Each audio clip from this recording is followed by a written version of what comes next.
Vamos a orar un momentito, por favor, ahí donde están, hermanos, cierren sus ojos. Vamos a orar un momento al Señor. Y la palabra que vamos a compartir tiene que ver con este día especial. Vamos a hacer un paréntesis.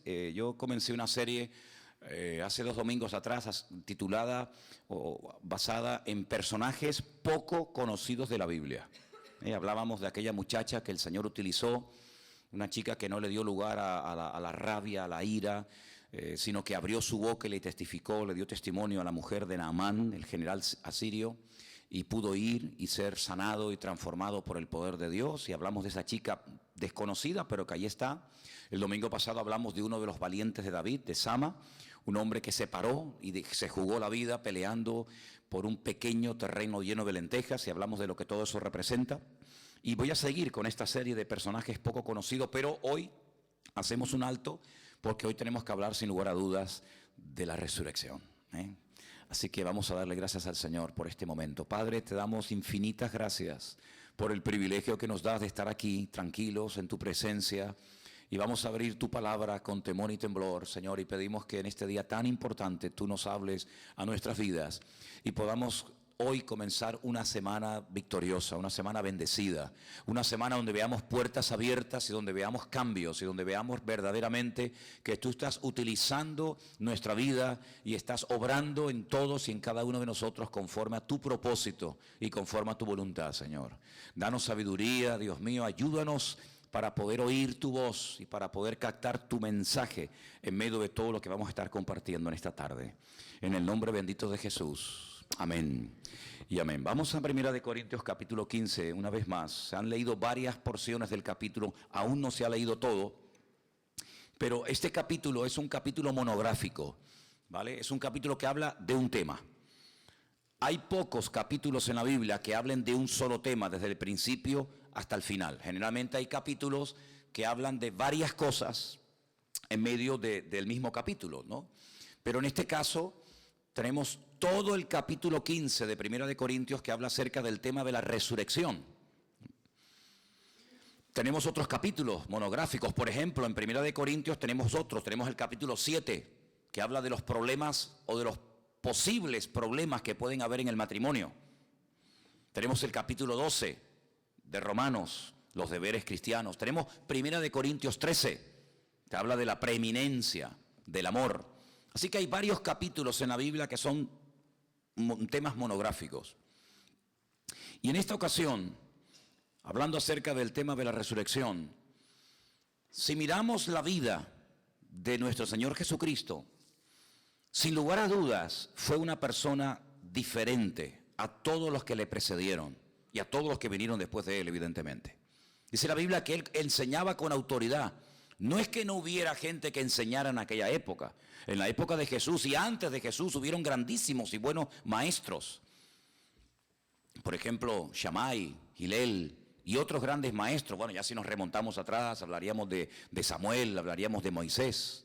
Pero ninguno de ellos jamás se puede comparar con la figura del Señor Jesús. Porque el estilo, la forma de exponer, de explicar principios profundos del reino de Dios, como lo hacía el Señor, nadie lo hizo. Eso lógicamente levantó envidias, levantó celo, porque los fariseos, los escribas, los saduceos de la época también intentaron enseñar y tener el monopolio, el control de la enseñanza para que la gente sí o sí tuviera que recurrir a ellos. Pero cuando le oían enseñar a él y cuando le hacían preguntas difíciles, la pregunta saducea como se llama, ¿no? Preguntas para que respondieras lo que respondieras, te van a dar por todos lados. Y de sí, mal. Si dices no, también. Si dices que hay que dar, has quedado en evidencia. Si dices que no hay que dar, también. Él salía airoso de todo problema aparente que le presentaban. Dice que enseñaba con autoridad y no solamente hablaba bien, no solamente tenía un carisma impresionante que era como un imán que atraía a la gente, sino que además luego las obras respaldaban las palabras. Sí, porque hay gente que habla muy bonito y tiene un pico y un léxico increíble, pero luego ve su vida y su carácter es un desastre. Y no hay respaldo de Dios, no hay fruto. Sí, habla muy bien, muy interesante, muy profundo, muy no sé qué, pero luego no hay fruto. En la vida del Señor Jesucristo hubo muchísimo fruto, muchísimo. Él mismo llegó a un punto en el que dijo, si no queréis creer en mis palabras, descartarlas.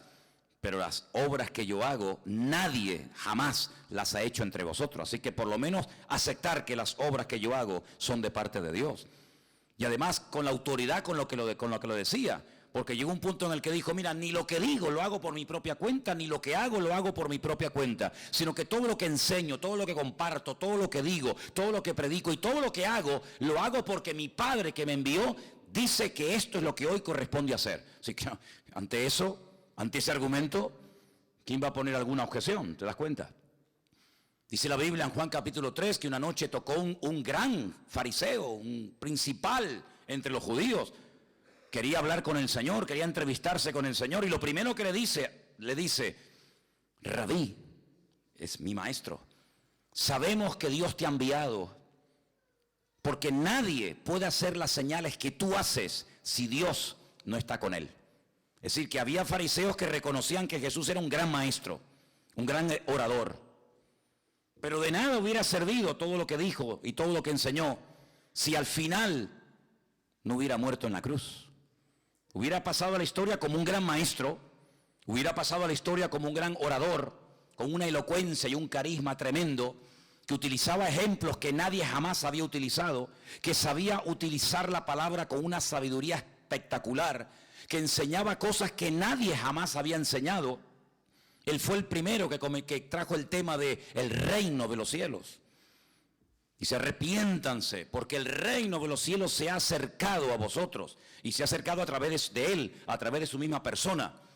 Pero repito, todo eso hubiera quedado en nada si al final no hubiera ido y hubiera cumplido la profecía de que tenía que morir crucificado entre dos malhechores. Hubiera quedado como un gran maestro y nada más. Pero la Biblia dice que incluso hasta su muerte, la forma como tenía que morir y lo que iba a decir y lo que iba a ocurrir colgado en la cruz, todo estaba escrito. Él levantó una expectativa que ya se había perdido en Israel hacía mucho tiempo. Antes de él ya habían venido otros haciéndose pasar por Mesías. Porque en la cultura judaica se cree hasta el día de hoy que en cada generación nace un Mesías. Pero ese que supuestamente es el Mesías no se da cuenta, se murió y se espera a que venga otro. Fíjate tú. Sin embargo, él no era uno más, sino que él dijo de sí mismo cosas que ni Moisés, ni David, ni Abraham, ni Jacob, ni Isaías, ni Jeremías, ningún profeta dijo cosas como yo soy el camino, yo soy la verdad y yo soy la vida. Eso no lo había dicho nunca nadie. Nadie jamás había dicho cosas como yo soy la resurrección y la vida. El que cree en mí, aunque esté muerto, vivirá. Sí, hizo declaraciones tremendas acerca de su propia persona. Una mujer una vez le dijo, me parece que tú eres profeta, porque tú me acabas a mí de descubrir cosas que nadie sabe. Y él le contesta en el Juan capítulo 4, ¿no? Si tú supieras quién habla contigo, tú le pedirías a él agua viva. Y la mujer no entiende el nivel profundo, elevado de la conversación. Y le dice, ¿agua viva? Pues si no tienes un caldero, no tienes nada para sacarla, ¿de dónde vas a sacar tu agua viva? Y el Señor mantiene una conversación con ella que transformó y cambió su vida. Esta mujer iba a esas horas de la tarde con un calor terrible para no tener que encontrarse con ninguna mujer en el pozo de Jacob, allí en Siquén, en Samaria, porque era una mujer que ya había pasado por muchas camas y había robado muchos maridos a otras mujeres y seguramente tenía una reputación pésima. Pero esta mujer se va a Samaria y yo no sé lo que contó, yo no sé lo que dijo, yo no sé cómo lo dijo, que dice que la ciudad entera salió a ver quién era aquel hombre que le había dicho la verdad a esta mujer y no le había caído mal, sino todo lo contrario, sino que ella llegó a un punto de decir, yo creo que tú eres el Mesías que tenía que venir, ¿verdad? Pero repito, si no hubiera muerto en la cruz, de nada hubieran servido sus enseñanzas. Pero si la vida del Señor Jesucristo terminó en una cruz, ¿qué hacemos aquí esta noche? ¿Recordar las enseñanzas de un muerto? ¿De una persona muy buena, muy carismática, que hizo milagros que nadie en la historia hizo, pero que al final la muerte acabó con él? ¿Qué sentido tiene estar aquí cantándole a un muerto? Porque si Él no resucitó, como hemos leído esta noche, nosotros somos la gente más digna de lástima y de pena de toda la tierra. Porque hemos depositado nuestra fe, nuestra vida y nuestra confianza en un cadáver, en un muerto. Dice, ¿y vana es vuestra fe? Estáis creyendo en alguien que no tiene poder para ayudarte. Porque la Biblia dice categóricamente que los muertos no tienen poder ni para hacernos daño ni para hacernos bien. Porque están muertos. Ya pasaron a otra historia, a otra dimensión, otro nivel de vida. No tendríamos autoridad. ¿En nombre de quién oramos? Por cierto, les recuerdo a todos que cada vez que terminen de orar, siempre hay que decir en el nombre de Jesús. Porque si no, ¿en nombre de quién estás orando? ¿Bajo qué méritos? ¿Bajo qué cobertura te acercas tú a un Dios santo? ¿En tu nombre? El sumo sacerdote tenía que cuidarse y protegerse durante muchos días para no entrar contaminado, para no entrar inmundo a la presencia del Señor, porque podía caer muerto, fulminado en cualquier momento. Pero nosotros tenemos acceso al Padre, no porque somos buenos, no porque hemos dejado esto o aquello, sino a través del nombre, sobre todo nombre, que es el nombre de Cristo. Si Él murió y no resucitó, no podemos orar en su nombre. No podemos orar por necesidades, por enfermos, por endemoniados. Ningún endemoniado sería libre de esas ataduras espirituales si el nombre de Cristo no tuviera poder y autoridad. Así que si Él hizo un ministerio maravilloso de enseñanza, de exposición de la palabra, y muere en la cruz, pues hombre, ¿qué quieres que te diga? Pues tampoco nos hubiera servido de nada, porque podríamos hablar exactamente igual de Buda, de Mahoma, de Confucio, de Krishna o de cualquier otro personaje de la historia, porque si al final murió. Pero hay una gran diferencia entre creer en esos maestros y creer en nuestro Señor Jesucristo. Y esta es la piedra fundamental de nuestra fe. Y es que al tercer día, dice la palabra, que Él se levantó de la muerte. Y Él ha sido el único que verdaderamente ha resucitado. Toda la gente que nosotros decimos, Lázaro resucitó, la hija de Jairo resucitó, realmente fueron gente que volvió a la vida, revivieron, pero no fueron resucitados. Porque resucitar significa ser transformado en la esencia. Cuando Jesús resucitó a Lázaro, Lázaro volvió a morir. Cuando el Señor resucitó del principal de la sinagoga, esa niña volvió a morir. Cuando los del Antiguo Testamento resucitaron, toda esa gente volvió a morir. Pero cuando una persona resucita, se produce una metamorfosis, un cambio de naturaleza. Ya ese cuerpo nuevo, transformado y glorificado, aunque tenga los mismos aspectos físicos, es un cuerpo que no tiene limitaciones ni de espacio ni de tiempo. Puedes traspasar paredes, puedes trasladarte de un lugar a otro sin necesidad de coger un coche, una caravana, un carromato, un camello, lo que sea. Así que por eso dice la Biblia que es el primero de la resurrección. Porque cuando el Señor Jesucristo resucita, aunque puede comer y hablar y tocar a la gente, la Biblia nos enseña que hay momentos en los que los discípulos están en habitaciones cerradas por miedo a los judíos y de repente Él se aparece en medio de ellos. Y cuando van aquellos dos caminos hacia Emaús y de repente lo reconocen, cuando lo reconocen, ¡pum!, desapareció de su vista y apareció en otro extremo del país. Por lo tanto, si nosotros en esta tarde estamos en este lugar, es no solamente porque sus enseñanzas son tremendas y nos han impactado, sin lugar a dudas. Las enseñanzas que Él da sobre la oración, sobre el perdón, sobre el amor, sobre la reconciliación, son increíbles. La famosa oración del Padre Nuestro, sí, muy sencillita, no me digas. Una oración tremenda, revolucionaria, porque tienes acceso al Padre y poder llamar a Dios Padre, amigo. Si te impacta su enseñanza, si te impacta su ministerio, si te impactan sus milagros, más grande que todo eso fue su muerte. Porque incluso hasta en la cruz, sin poder moverse, sin poder hacer nada para que se cumplieran profecías, hasta estando en la cruz la palabra seguía cumpliéndose. Hasta después de muerto la palabra seguía cumpliéndose. Dice la Biblia que ni un solo hueso de Cristo fue quebrantado.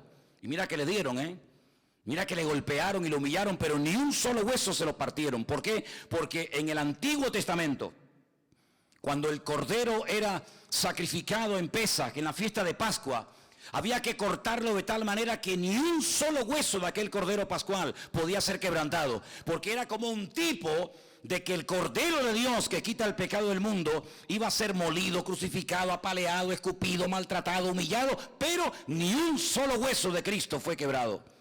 Y cuando Él está ya muerto en la cruz, dice la Biblia que la costumbre de la época era a los que todavía estaban con vida partirle las piernas.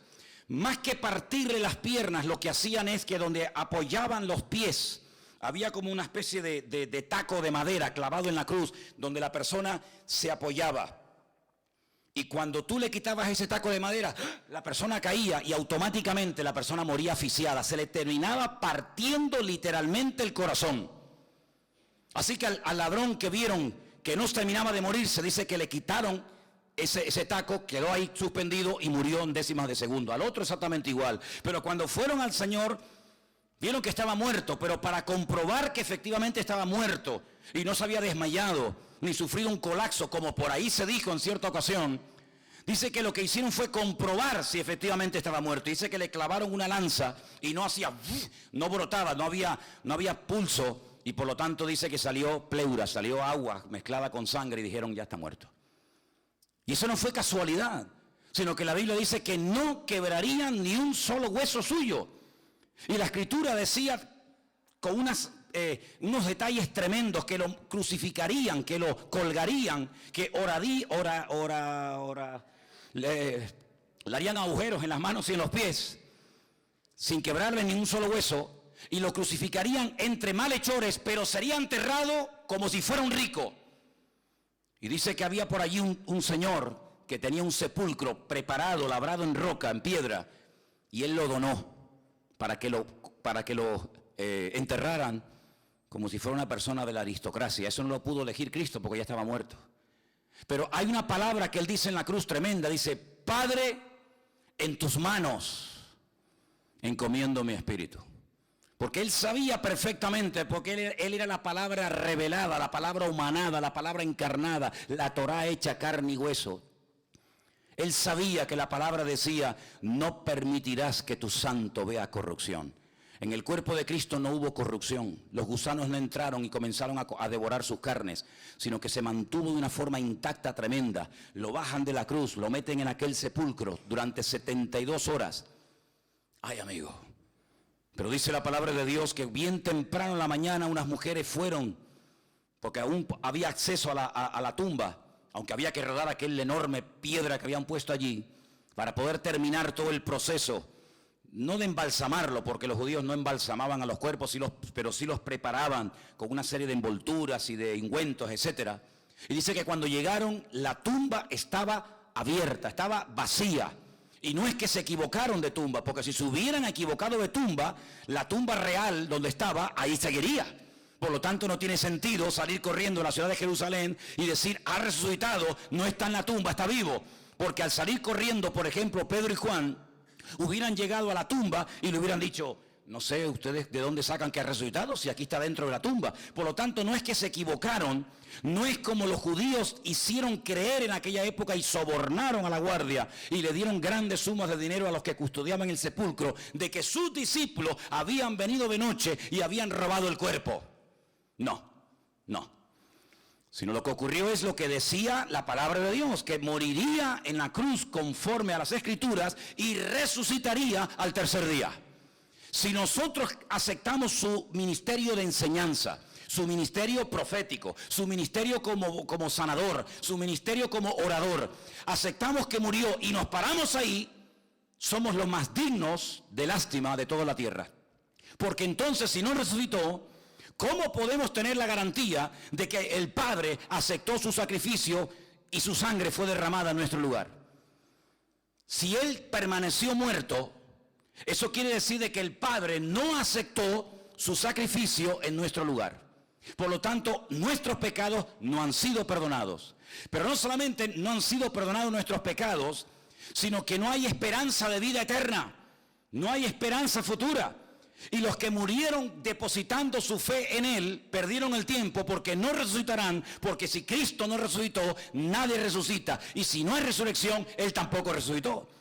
Por lo tanto, el argumento que Pablo va presentando en 1 Corintios 15 es el siguiente: si nosotros no aceptamos que el Señor Jesucristo resucitó y volvió a la vida al tercer día, todo lo que hacemos es en vano, no tiene ningún sentido, estamos perdiendo el tiempo y estamos enseñando una mentira y estamos tratando de animarnos con una mentira y al final la mentira lo que nos va a terminar es esclavizando, cegando y perjudicando. Pero sabemos que la realidad es esta, que Él no está muerto, sino que Él vive, porque Él resucitó al tercer día. ¿Cuántos dicen amén? ¿Tú lo crees en esta tarde?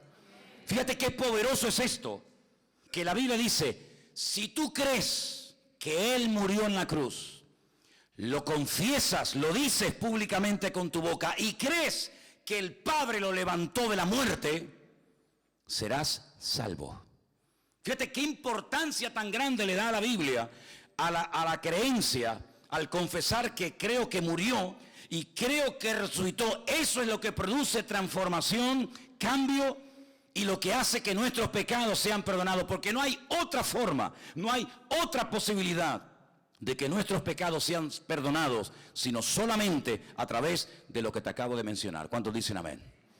Ahora, en 1 Corintios capítulo 15, menciona algo que yo quiero tocarlo, no voy a parar demasiado en esto, pero hay un argumento que Pablo presenta que está en el versículo 29, y es el siguiente: no lo menciona porque está a favor, sino lo menciona como ejemplo, y vamos a aclararlo. Versículo 29 de 1 Corintios 15 dice, de modo, ¿qué harán los que se bautizan por los muertos?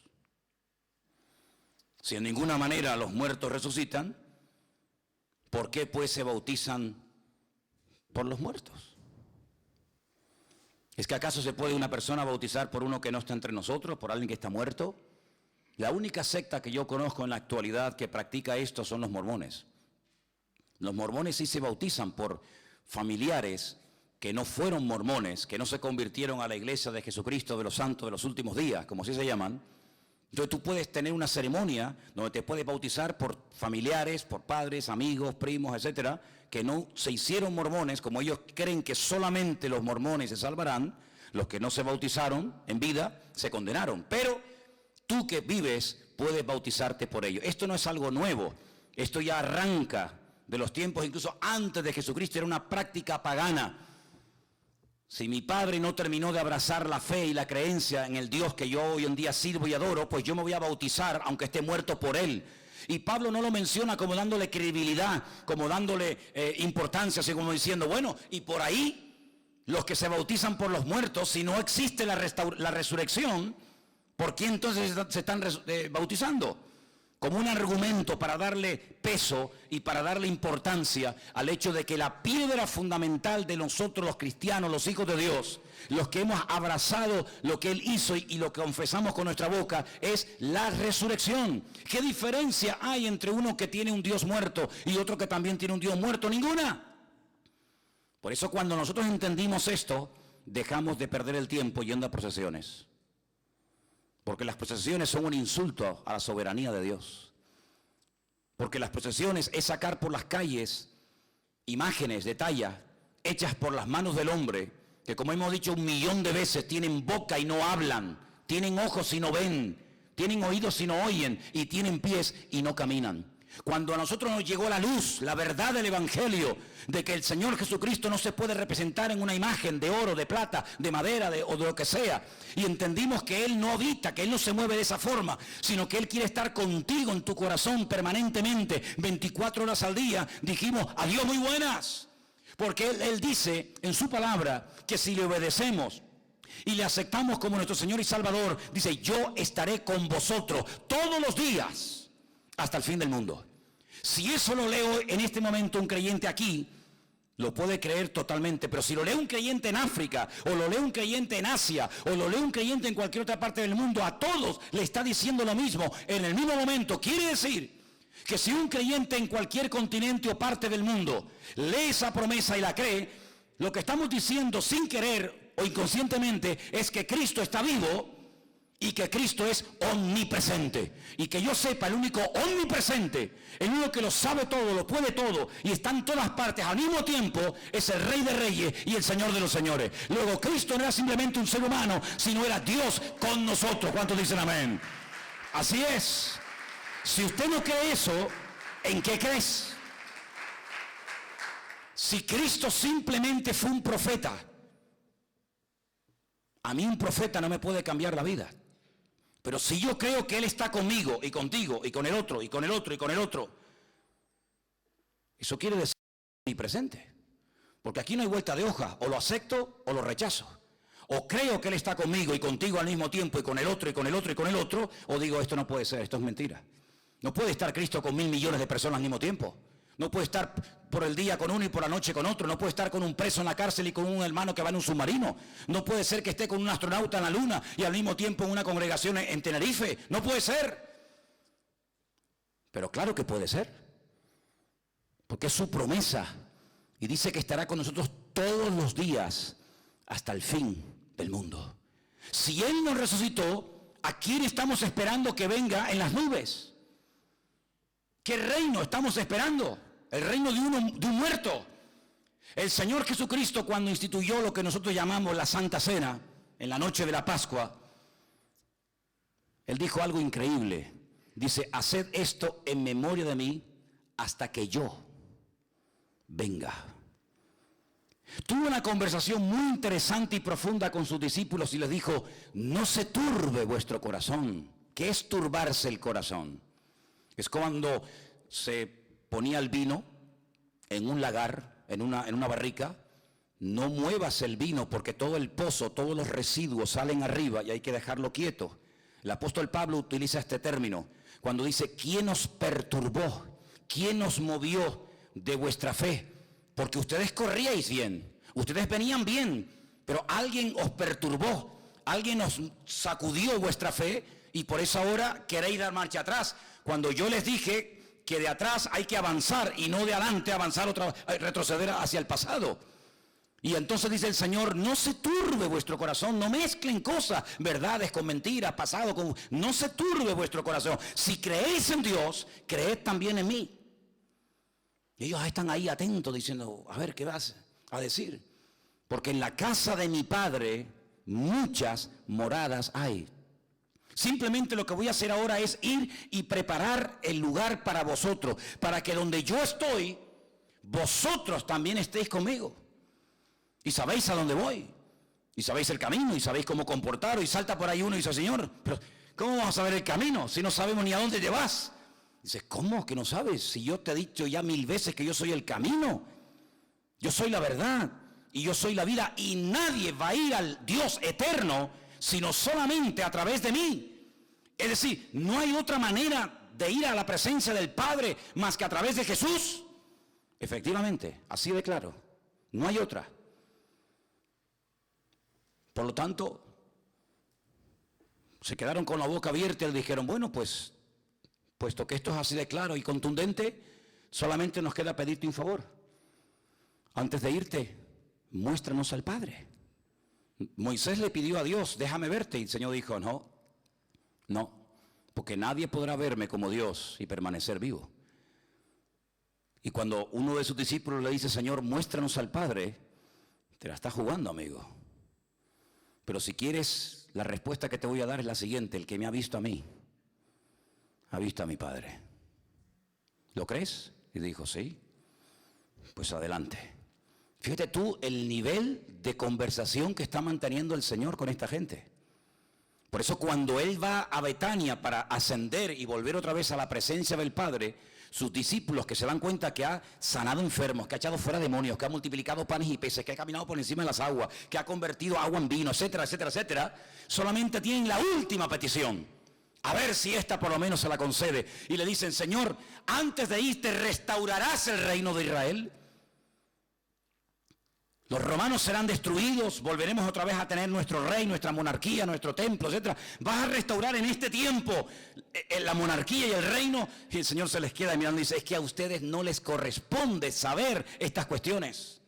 Ustedes lo que tienen que hacer es lo que yo les he dicho, ir a Jerusalén y esperar la promesa de mi Padre, nada más, porque no es incumbencia vuestra saber si es ahora, si es dentro de un año. Ahora no se preocupen por esas cuestiones teológicas que tanto les preocupan a ustedes. Ustedes lo que necesitan es poder. autoridad para poder llevar hasta lo último de la tierra el mensaje que yo les he enseñado y que ahora a ustedes les corresponde compartir. Vayan a Jerusalén, pero a Jerusalén, y no podemos ir a Samaria, donde están los samaritanos que se quedaron locos contigo y aquella mujer tan amable. No podemos volver a Galilea, no, a Jerusalén. Pero es que en Jerusalén no nos quieren. En Jerusalén te mataron, en Jerusalén te crucificaron, aún está allí la cruz en el camino cuando te llevaron al monte de la calavera. Allí está Anás, allí está Caifás, allí sigue Pilato. ¿Para qué vamos a Jerusalén? Dice, porque si quieren recibir poder y autoridad, tienen que volver otra vez a Jerusalén y no entrar con la cabeza agachada, tienen que entrar en obediencia, tienen que entrar y esperar la promesa del Padre. Ni les dice cómo van a saber si la recibieron o no. Ustedes vayan y esperen. Y dice la Biblia que esos 120 se van a una casa, se meten dentro y se ponen a orar y a orar y a orar y a orar. ¿Cuánto tiempo? Bueno. Y dice la Biblia que cuando llegó la gran fiesta de Shavuot, la gran fiesta de Pentecostés, la gran fiesta del regocijo, la gran fiesta de la unión de las 12 tribus que venían de todas partes trayendo sus diezmos, sus ofrendas, todo el mundo danzando y gritando, ese día el Señor dijo, ahora cuando yo voy a derramar esta experiencia. Es decir, cuando Él les dijo, les veo tristes, pero no estén tristes. Yo no les voy a dejar huérfanos, yo no les voy a dejar solos. Yo voy a mi Padre y voy a rogarle, voy a suplicarle que os envíe el Espíritu para que esté con vosotros para siempre. Él tomará de lo mío y os lo hará saber. Él os recordará todo lo que yo les he enseñado. Él os guiará a toda la verdad. Él será un consolador, Él será un guía para ustedes. Estará con vosotros para siempre. No tengan miedo. Él los va a capacitar para que las obras que yo he hecho, ustedes también las puedan hacer.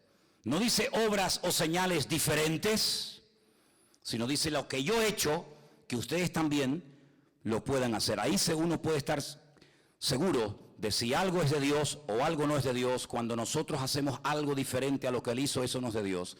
Porque Él dice, estas señales seguirán, y ahí menciona 4 tipos de señales diferentes, para que sepamos discernir y comprobar en todo momento si esto es de Dios o sabe Dios de dónde viene esto.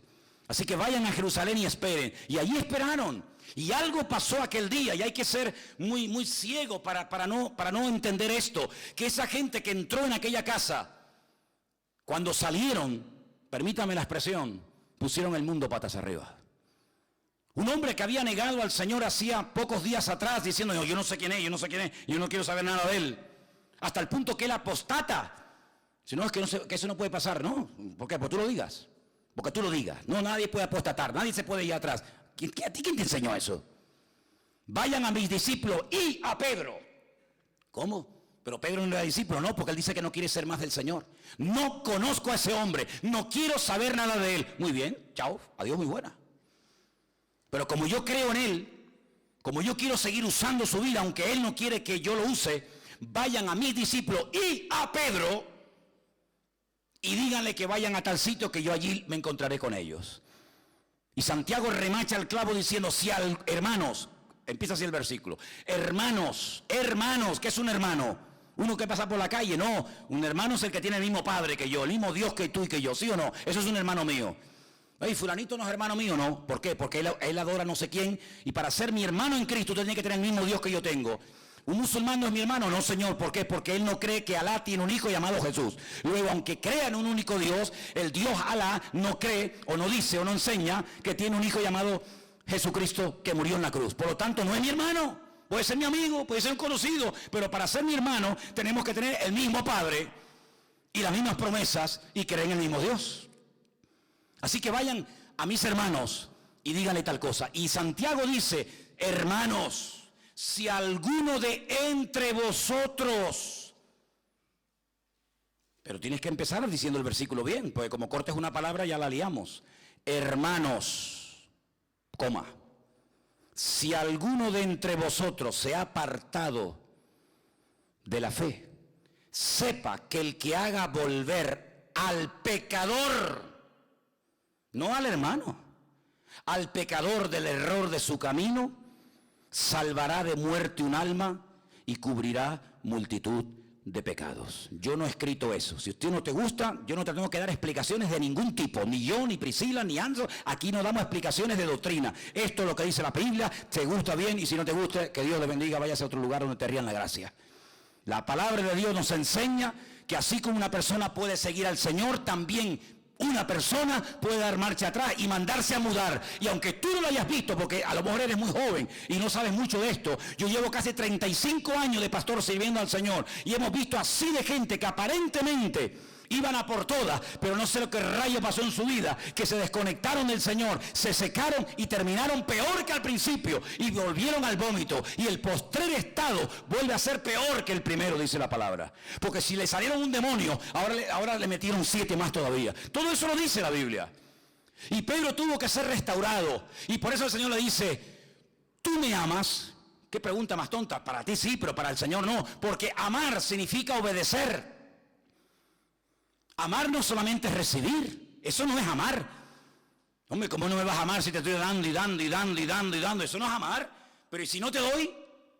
Si te digo las cosas claras, si te digo, no corras, que no es por ahí, ya no te estoy dando, te estoy corrigiendo. ¿Me amas? Eso es lo que le está diciendo el Señor a Pedro. ¿Tú me amas? Sí, pues ponte a trabajar para mí, apacienta mis corderos. ¿Tú me amas más que esto? Sí. Pues cuando eras joven hacías lo que te daba la gana. Hasta me negaste a mí.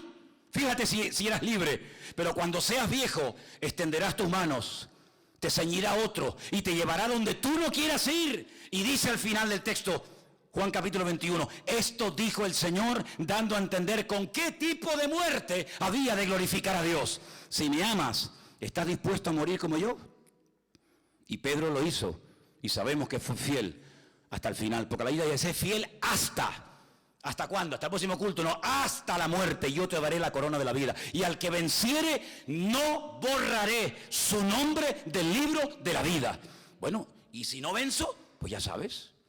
Al que venciere, hasta el final, confesando al Señor hasta el final, no te borro de mi libro. Pero como no seas fiel hasta el final, amigo, atente a las consecuencias.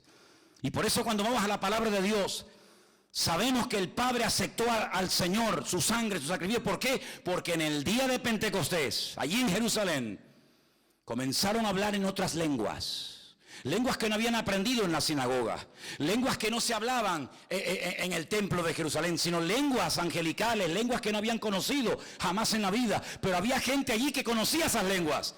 Y se acercaron y dijeron, pero ¿cómo estos varones galileos medio analfabetos, varones sin letras, sin mucha cultura y preparación, cómo están predicando y hablando las maravillas de Dios en árabe, en arameo, en griego, en latín? ¿Pero de dónde aprendió esta gente esto? Dice, porque todos fueron llenos del Espíritu Santo. Luego eso significa que la promesa del Padre fue enviada porque el Padre aceptó el sacrificio del Hijo. ¿Cuántos dicen amén?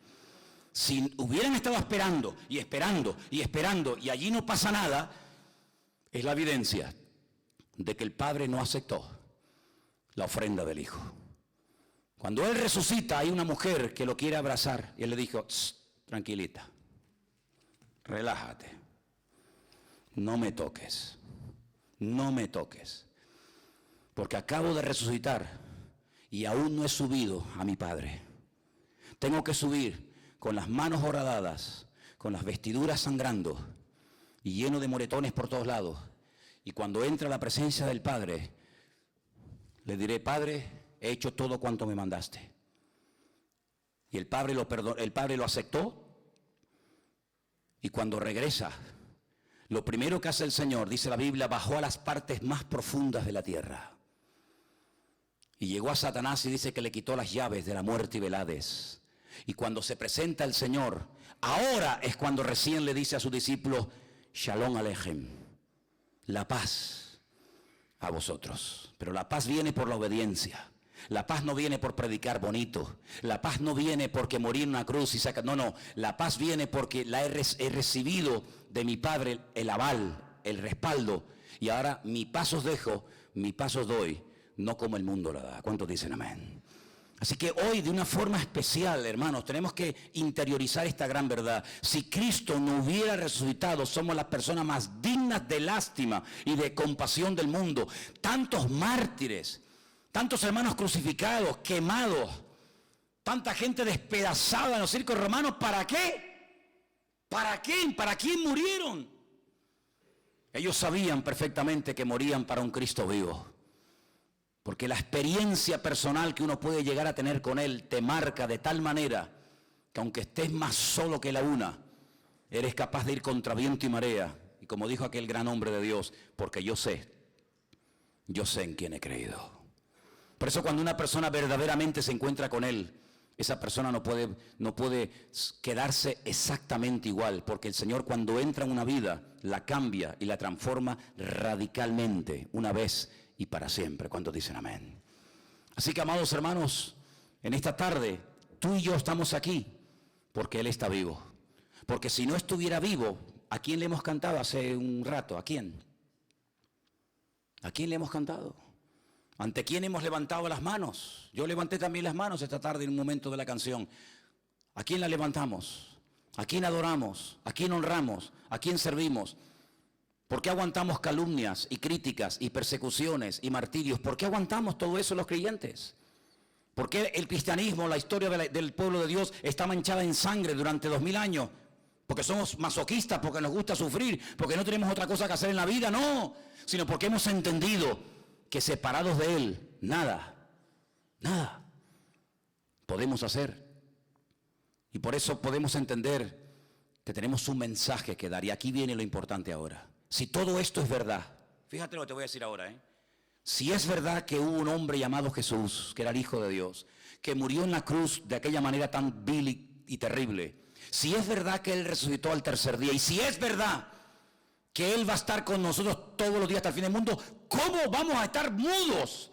¿Cómo vamos a estar callados ante la que está cayendo? Cuando hay gente que se quita la vida, hay gente que está desmoronada física y espiritualmente, ante semejante mensaje, ante semejante notición. ¿Cómo vamos a estar nosotros callados y no decirle al mundo: se puede salir de la depresión, se puede salir de la droga, se puede salir de la cueva en la que has vivido toda tu vida? ¿Por qué? Porque el Rey de Reyes y Señor de los Señores está vivo y ha resucitado y está con nosotros todos los días hasta el fin del mundo. Bendito sea Dios. Ese mensaje tenemos que darlo. Amén. Apláudale fuerte al Señor. Hay un mensaje que dar. Aleluya. Aleluya.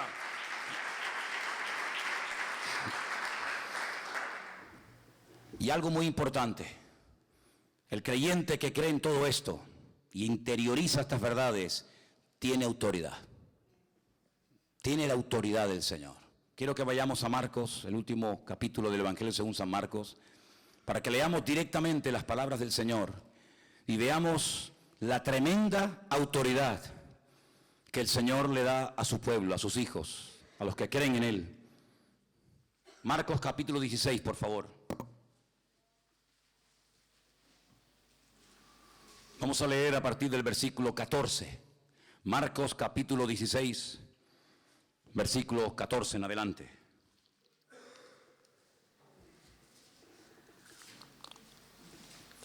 Dice así la palabra del Señor. Finalmente se apareció a los 12 discípulos, a los 12 mismos, a los 11, estando ellos sentados a la mesa, y les reprochó su incredulidad y dureza de corazón, porque no habían creído a los que le habían visto. Y les dijo: id por todo el mundo y predicad el evangelio a toda criatura. El que creyere y fuere bautizado será salvo, mas el que no creyere será condenado. Estas señales, fíjate, estas señales seguirán a los que creen.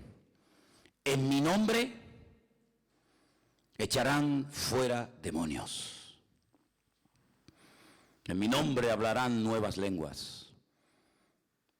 Tomarán en las manos serpientes, y si bebieren cosa mortífera no les hará daño. Sobre los enfermos pondrán sus manos y sanarán. ¿Crees esto? ¿Todo o parte? Porque hay alguno que dice: bueno, esto sí, pero después esto de no sé qué. ¿Todo o no? ¿Sí o no? ¿Todo? Muy bien.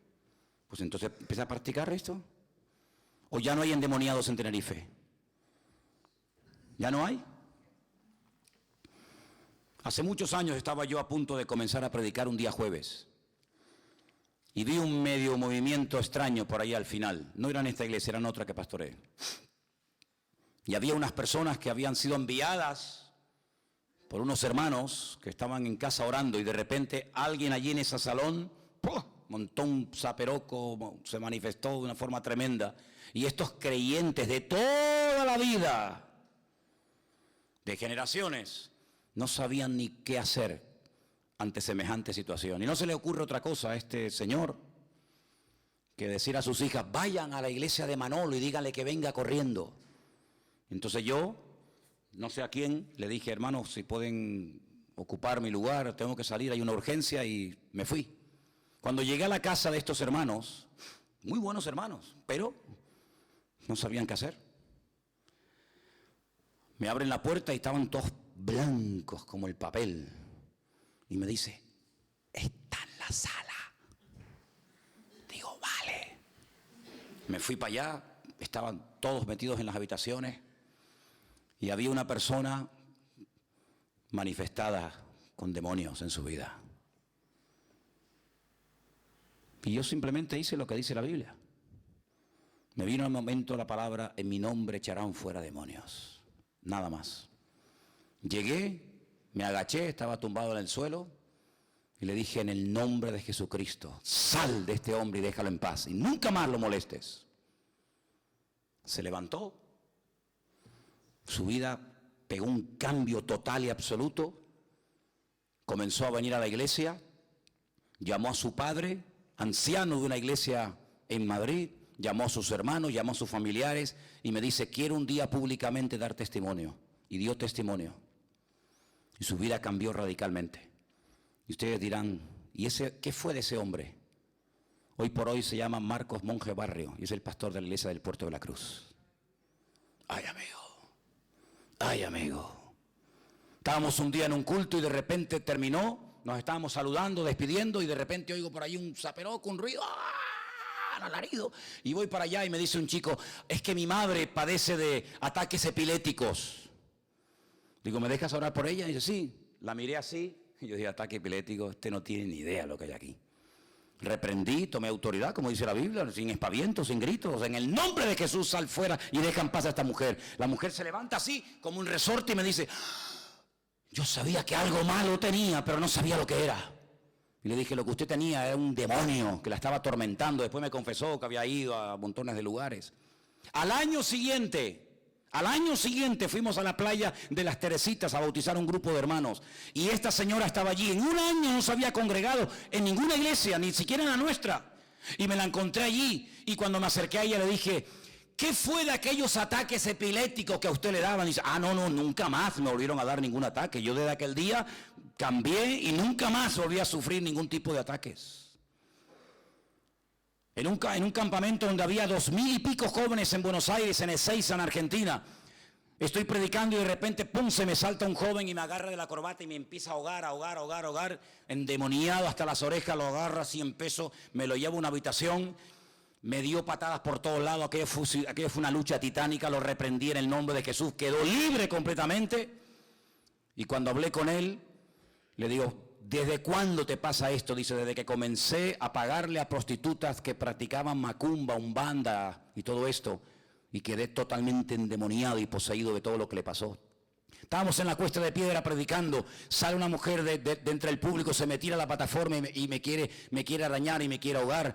Al día siguiente la citamos, viene a la iglesia, estamos aquí en otra congregación, la citamos, ¡pum!, se manifestó de una forma tremenda. Y como ya estábamos con tanto endemoniado y con tanta gente con esta historia, una mujer que había llevado a unos uruguayos o paraguayos a que limpiaran la casa y lo que se hicieron fue una chapuza terrible, tremenda, visiones, las puertas se abrían, los cuadros se caían, aquello era algo terrible. Y dicen, porque yo no he visto nunca eso. Bueno, eso no es problema mío, si no lo has visto, no sé en qué mundo te has movido tú, pero yo me he movido en el mundo espiritual desde los 17 añitos hasta ahora, mijo. Y entonces le digo a Elena, mira, arregla tú esto porque yo estoy ya endemoniado hasta aquí. Me fui, me dice, ¿qué hago? Y tú quédate aquí. Y fue libre completamente en el nombre del Señor. Hay cantidad de personas que los ingresan en manicomio, cantidad de personas que los ponen en camisas de fuerza, cantidad de personas que dicen, no, está loco, no, es que el pobrecito tiene una depresión. No, hay gente que está endemoniada literalmente, hermanos. Cuando estábamos en el puerto de la Cruz, ¿no se acuerdan ustedes que llegó un grupo de cubanos santeros y nada más llegar allí al puerto de la Cruz? ¿Qué fue lo que dijeron? Me dijeron, venimos a destruirte a ti, a tu familia y a la obra. Y le dije, pues no sabes con quién has dado, amigo. Esto va a ser una guerra a muerte, ¿eh? Y mataban allí gallinas y hasta una cabra mataron un día en el patio de allí de la iglesia. Y ahí hacían de todo y no sé qué, y gritaban y se manifestaban y velas por aquí, velas por allá, y ponían un pavo muerto decapitado en la puerta de la iglesia, y palomas por aquí, y metían huesos de no sé qué, hicieron de todo. Tenemos la autoridad más grande que existe, que es el poder del nombre de Jesucristo. Y Dios nos dio una palabra, estando una noche en el Cotel, en el Muro de los Lamentos en Jerusalén, el Señor me dio una palabra y me dijo, de aquí a poco tiempo, nunca más lo volverás a ver. Y cuando volví le digo, hermanos, vamos a orar y tomar autoridad, y esta gente se marchó, pero les dije, no se van a ir como vinieron, no, se van a ir peleados entre ellos y arruinados y divididos, y así fue. Quisieron montar una zapatería, no funcionó. Quisieron montar un karaoke, no funcionó. Quisieron montar un sitio alterne, no funcionó. Un auténtico desastre. ¿Qué te parece, amigo? Porque hay poder y autoridad en el nombre de Jesús. ¿Por qué tiene que ir una persona a un santero? ¿Por qué tiene que ir una persona a un adivino, a uno que echa las cartas cuando tiene un problema de tipo espiritual? Cuando a usted le duele la muela, ¿va a un cardiólogo? Sería ridículo. Pero si usted tiene problemas en el corazón, ¿para qué va a un dentista? Hay especialidades, dentistas, cardiólogos, ginecólogos, etcétera, etcétera. Y en el mundo espiritual, Dios ha puesto en esta tierra un grupo de gente llamada a sus hijos, su pueblo, nación santa, pueblo adquirido por Dios. ¿Para qué? Para que cuando ocurran estas cosas, le podamos decir al mundo, que el nombre de Cristo tiene poder y tiene autoridad, y van a ver la gloria de Dios. Yo estaba un día predicando en la cárcel, fui 7 años oficialmente el capellán del centro penitenciario Tenerife 2, ahí en La Esperanza. Y estaba predicando un día en un comedor enorme lleno de gente. Y de repente oigo mi nombre por la megafonía, por favor, el pastor Manolo Sierra, preséntese en la celda número tal. Y yo digo, de esta no salgo. Fui para allá, entro a una celda y había una chica, es una celda así con como unas literas. Había una chica en el suelo revolcándose, un jaleo, un griterío, tirando todo por las paredes. Y la funcionaria así, temblando, y me dice, por favor, haga algo, haga algo. Y le dije, vale. Me agaché, la cogí así y le dije, en el nombre de Jesucristo, sal de ella y no la molestes nunca más. Ahí se quedó, se volvió, se sentó, y la mujer me dijo, ay, muchas gracias, no sabíamos ni lo que hacer. Una funcionaria pagada por el Estado, que tendrá una porra, tendrá lo que tú quieras, pero no tiene la autoridad que tú y yo tenemos, porque la autoridad de Cristo Dios te la ha dado a ti, pero para usarla. No prediques desde la teoría, es muy bonito predicar desde la teoría. A mí no me llegan esos mensajes, bla, bla, bla, bla, bla. Cuando llega la hora de la verdad, hay fruto, hay evidencias verdaderas de cambios. Si tenemos la autoridad del nombre de Cristo, hay que usarla, querido hermano, porque mayor es el que está en nosotros que el que viene contra nosotros. No es que vamos por la vida buscando un endemoniado, yo no tengo que buscar a nadie, pero ellos saben dónde estás. Y cuando vemos que hay una familia que no levanta cabeza, cuando vemos que hay una persona que cae y tropieza, te tienes que parar y decir, no le vamos a dar al diablo el gusto, porque el Señor nos ha dado poder y autoridad, porque está vivo, porque reina y vive para siempre en nuestras vidas. Y usted tiene que pasar de la teoría en la que ha vivido a lo mejor años a la práctica. Y cuando usted diga, Señor, úsame, aunque me dé miedo, aunque no sepa ni qué decir, aunque no sepa ni cómo actuar, cuando el Señor vea que hay 40, 50, 80, 90, 1000, 100 creyentes que están dispuestos a ser usados por el Señor te va a poner gente necesitada. Pero ¿por qué a veces hay creyentes que dicen, pues a mí nunca me ha pasado eso? Porque nunca he estado dispuesto a ir más allá de tus esquemas, a ir más allá de tu teoría. Pero cuando te dejas usar por el Señor te va a dar oportunidades para que bendigas a la gente, no con bla bla, sino con el poder y con la autoridad de Cristo. Y para eso estamos tú y yo en esta tierra, hermanos. Es tremendo cuando a veces hay personas que dicen, bueno, pero ¿y qué hago? Y lo llevan al santero y llaman por aquí. Nosotros tenemos que ser la sal de la tierra y la luz del mundo. Y ya está bien de teorías, ¿eh? Hay creyentes que han estado toda la vida en las iglesias y no hay un fruto de la autoridad de Dios en ellos. Ante cualquier crítica, ante cualquier palabra, ante cualquier exhortación se amedrentan. Pero ahí la palabra de Dios dice que vendrán contra ti por un camino, pero por 7 huirán. Bendito sea Dios. Y estamos viviendo en unos tiempos en los que estamos rodeados de maldad y de tinieblas como no te puedes ni imaginar. Pero hay creyentes que están como encogidos, pensando en sus problemas, pensando en sus historias, y Dios no te ha llamado ni murió por ti en la cruz el Señor Jesucristo para que estés todo el día mirándote el ombligo y pensando en tus problemas, en lo que tienes o en lo que no tienes, sino te ha llamado para marcar una diferencia y para decir, yo quiero ser una persona usada en mi tiempo en el nombre del Señor. ¿Cuántos dicen amén? Y esto es algo que tiene todo creyente, la autoridad. El otro día recibí un correo de una persona, probablemente a lo mejor vea este mensaje después en su casa, no lo sé. Y me dice, ¿cómo es posible que usted haya dicho en una predicación que orar por gente que tiene problemas espirituales no es un don? Y le dije, no, es que orar por una persona que tiene un problema espiritual no es ningún don, es una obligación. Los dones están en Romanos 12, los dones están en 1 Corintios 12, ahí están los dones, no hay más, no te inventes. No tengo el don de tocar la guitarra. No existe el don de tocar la guitarra, no mezcles las cosas, no vayas de listo. No hay un don de tocar la guitarra, hay satánicos, AC/DC, Iron Maiden, etcétera, etcétera. Son guitarristas impresionantes, son demoníacos. Y tocan la guitarra mejor que tú y que yo, pero hasta con los ojos cerrados. Ay, que Dios le dio de tocar la guitarra. Que no hay don de eso. Hay talentos, hay habilidades, hay cosas que uno puede aprender a hacer en la vida. Los dones están, te repito, si lo quieres aprender, si no, ahí te queda. Romanos 12, 1 Corintios 12, ya está, no le des más vuelta. Y los ministerios que son Efesios capítulo 4, apóstoles, profetas, evangelistas, pastores y maestros. No, pero falta uno, ¿cuál? Oh, el don de la pandereta, el ministerio de las maracas, el ministerio de los niños. Pero ¿por qué te inventas cosas? ¿De qué vas por la vida? ¿De enterado? ¿De fantasma? Apóstol, pastor, evangelista, profetas y maestro. Ya está. Dones, Romanos 12, 1 Corintios 12. Ministerio, Efesios 4. Y el fruto, Gálatas 5, 22, 23. Más el fruto del Espíritu es amor, gozo, paz, paciencia, benignidad, fe, mansedumbre, templanza. Contra tales cosas no hay ley. No hay más. Uy, y entonces si yo, no sé, si yo por ejemplo, no sé, toco el piano, que Dios te bendiga. Es un talento, mijo. Maradona, ¿qué don tenía? El don de la pierna, ¿no? Y David Copperfield, el don de la desaparición. Son talentos.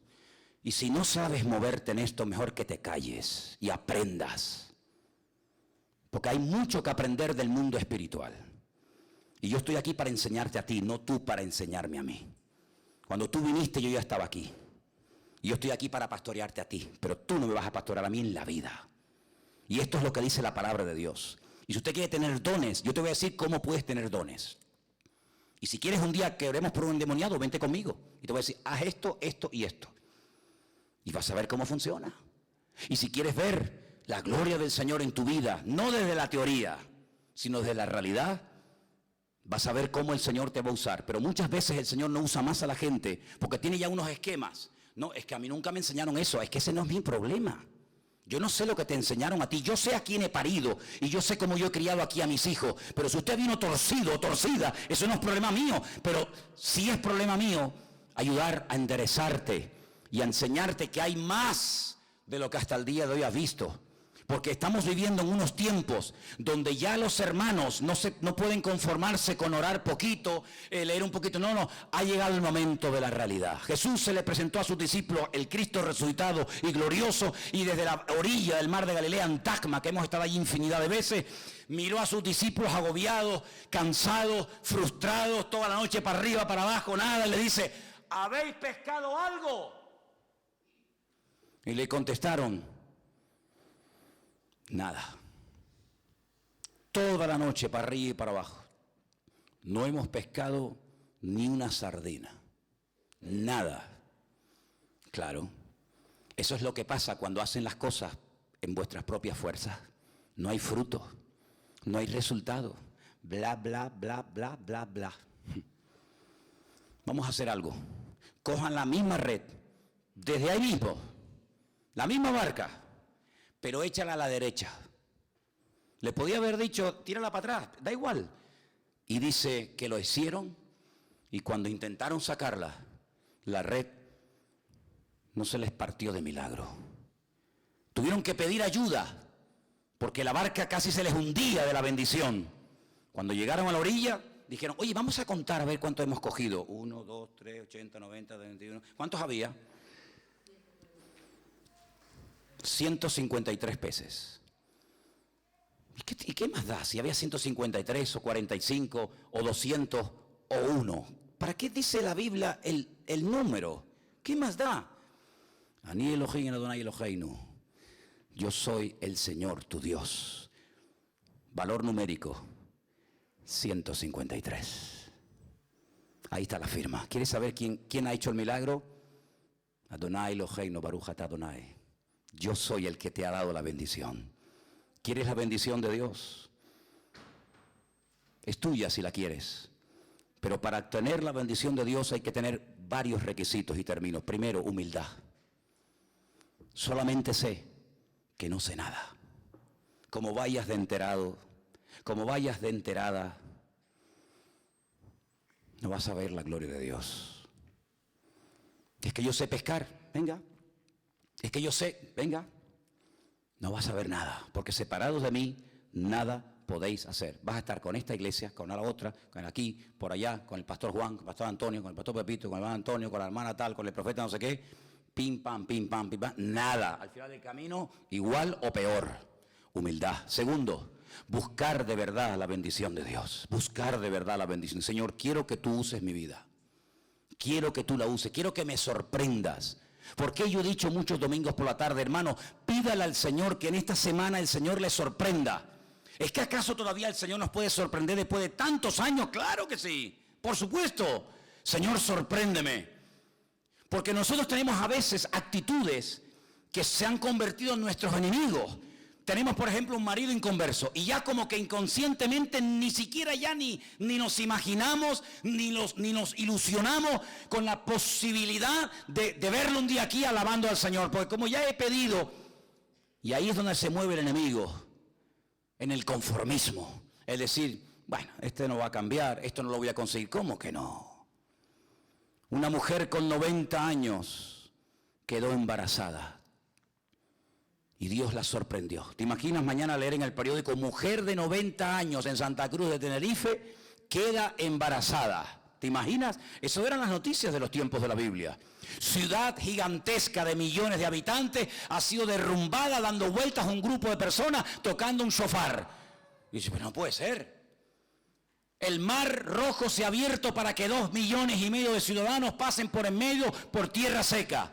Ha caído maná del cielo durante 40 años y ha alimentado milagrosamente a toda la nación. Esas eran las noticias de aquella época. Se acostumbraron a vivir en lo sobrenatural, en el poder de Dios, en la abundancia de Dios. Basta de mediocridad. ¿Saben por qué yo creo que el Señor permitió que no recibiéramos más alimentos en esta iglesia? Lo pensé el otro día, porque eso lo único que crea es una dependencia. Y un espíritu de dependencia y de mezquindad. Cuando el Señor dijo, el pan nuestro de cada día, dánoslo hoy. En vez de darle una bolsita de comida una vez a la semana a una persona, ¿por qué no le enseñamos a vivir por fe, depender del Señor? Y le enseñamos a vivir dependiendo de Dios y no dependiendo de una miserable bolsita de comida una vez a la semana. El Señor dijo, yo no abrí esta iglesia aquí hace 15 años en Garcilaso de la Vega para que ustedes estén ahora dando ahí pancito, una bolsita de macarrones, una bolsita de... No. Yo les he puesto aquí para que ustedes marquen una diferencia. Y somos nosotros los que tenemos que enseñarle al mundo que se puede vivir en victoria, en gloria, en bendición. ¿Por qué? Porque tenemos un Dios grande. Y si hacemos lo que los demás hacen, ¿en qué nos diferenciamos? ¿En que nosotros cantamos y ellos no? No, hermano, nosotros nos diferenciamos en que cuando tenemos problemas, oramos, clamamos al Señor y Dios responde. Y por eso lanzo un llamado esta noche aquí. Qué poca gente viene a orar. Gente que está en paro, que no trabajan, que no hacen nada y que no vienen a la oración de los miércoles. Ni a la del viernes. Y a veces ni a la del domingo a las 6 de la tarde. Hermanos, vamos a esforzarnos en orar a Dios. Tenemos ahora mismo a la madre de nuestro hermano José Gregorio en el hospital. ¿La puede sanar el Señor? ¿Puede hacer un milagro en ella, sí o no? No lo dicen muy convencido. Bueno, pues si fuera tu madre o si fuera tu hija, ¿a qué lo haría más fuerte? Bueno, pues ahora hay una petición urgente de orar por una hermana, la madre de nuestro hermano José Gregorio, que está en el hospital. Vamos a orar y no vamos a parar hasta ver la bendición de Dios. Y que no diga el Señor el día de mañana, ay, qué pena que no oraron, porque yo quería obrar, pero yo obro a través de la oración y de la constancia de mi pueblo, pero ni siquiera eso fuisteis capaz de hacer. Vamos a cumplir con nuestras responsabilidades y que por lo menos nos vayamos a la cama con la conciencia tranquila. Por lo menos oré y que se haga la voluntad de Dios, pero yo hice mi parte y el resto que lo haga el Señor. Cierra tus ojos ahí donde estás, hermano y hermana. Mira, si es verdad que Cristo está vivo, nuestra vida tiene que cambiar radicalmente.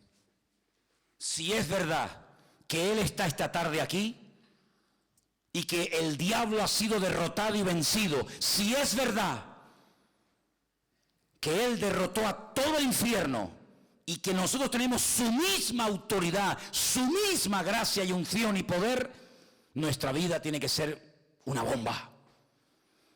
Porque Romanos capítulo 8 dice, y escucha bien esto, si el espíritu de aquel que levantó a Jesús de entre los muertos mora en vosotros, Él vivificará vuestros cuerpos mortales por su espíritu que mora en vosotros. Es decir,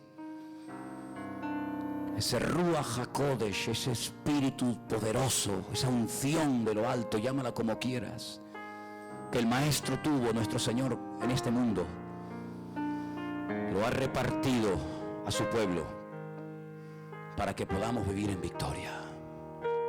Y por eso a veces vienen problemas y dificultades, para que aprendas a usar en el nombre de Jesús la autoridad que tienes dentro de tu cuerpo. Es tremendo lo que estamos viendo, hermanos, cada día. Jóvenes, niños, que se meten en un aeropuerto, en una estación de tren, y dan su vida y se matan, se inmolan, llevándose por delante a docenas y docenas de personas.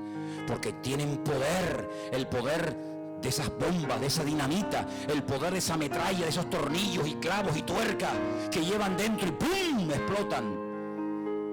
Pero tú sabes que el creyente tiene también un poder dentro de su vida, pero no para matar y destruir, sino para dar vida, para ayudar, para consolar, para animar. ¿Cómo sale, cómo fluye ese poder? Abriendo tu boca y declarando las verdades de Dios. Mi vida va a cambiar. Mi padre y mi madre se convertirán y vendrán a tus pies, Señor. Mis hijos te servirán y predicarán tu palabra. Mi problema se va a solucionar, mi enfermedad va a ser sanada. Voy a ver puertas abiertas, voy a ver la gloria. Así sale la bendición, así sale el poder que llevas dentro. Pero si no hablas y te quejas encima, pierdes la oportunidad de ver la gloria de Dios. ¿Cómo podemos saber si Dios sana si nunca estoy enfermo? ¿Cómo podemos saber que Dios suple si nunca tengo una necesidad? ¿Cómo puedo saber que Dios restaura si no necesito ser restaurado en nada? ¿No te das cuenta que las circunstancias de la vida están matemáticamente diseñadas y pensadas para que en cada una de ellas descubras el poder de tu Dios? Sara sabía que no importa la edad ni la enfermedad, el poder de Dios la sanó y dio a luz con 90 años. Por eso su hijo que vio a su mamá sanada por el poder de Dios, cuando él se hace hombre y se casa con una chica que también tenía la misma limitación física que su mamá, él oró al Señor y le dijo: Señor, tú sanaste a mi madre y pude nacer yo.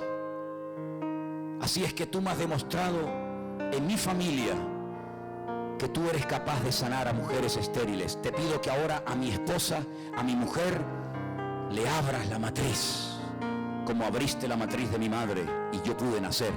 Y Dios lo hizo. Y vio cómo el Señor lo honró dándole 2 hijos preciosos. ¿Qué te parece?